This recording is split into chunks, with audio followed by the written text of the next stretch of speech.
Hello.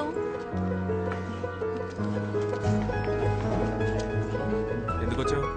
నిన్న మీరు వాళ్ళని బెదిరించిన తర్వాత వాళ్ళు డబ్బే వద్దంటున్నారు. నేను అస్సలు నమ్మలేకపోతున్నాను. అందుకే మీకు థ్యాంక్స్ చెప్పాలని వచ్చాను. సరే సరే పో. మీరు ఊరికే ఈ ఏరియా వాళ్ళని బెదిరిస్తూ ఉంటారని మిమ్మల్ని తప్పుగా అనుకున్నాను.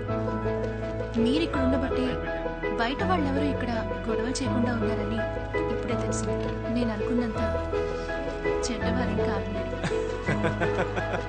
అవునవును, కరెక్ట్. నేను నువ్వు అనుకున్న దానికంటే చాలా చెడ్డోడ్ని. అది ఏ పల్లి గెలుచుకుంటే వెనకే రాకు పాపా. మరి పాప శ్రీ బంగారం ఫ్యాన్సీ కథ చెప్తుంది. ఫిగర్ని చూడకుండా ఫీల్ అవుతున్నారా? ఒకరికి డబ్బులు ఇవ్వకుండా ఎగ్గొట్టేసింది, మనకి డబ్బులు ఇవ్వకుండా ఎగ్గొట్టాలని చూస్తుంది అంతే. ఎంతమన్నా? నాకు డబ్బు వచ్చేంత వరకు మీకు ఏదైనా పని చేసి పెట్టి డబ్బు కట్టేస్తాను. ఏయ్ బుద్ధుందా నీకు? పోకిరి అదలు ఉండే ఏరియాకి వచ్చి పని చేసి పెడతానంటున్నావు. ముందు దుప్పటా సరిగ్గా వేసుకో. దుప్పటా ఎక్కడ వేసుకోవాలో తెలియదు కానీ పెద్ద ఫ్యాషన్ డిజైన్.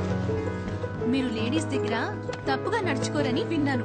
లేదంటే ఇక్కడ దాకా వచ్చి మాట్లాడేదాన్ని కాదు. ఇదంతా సెట్ అవుదరా? అవుతుంది.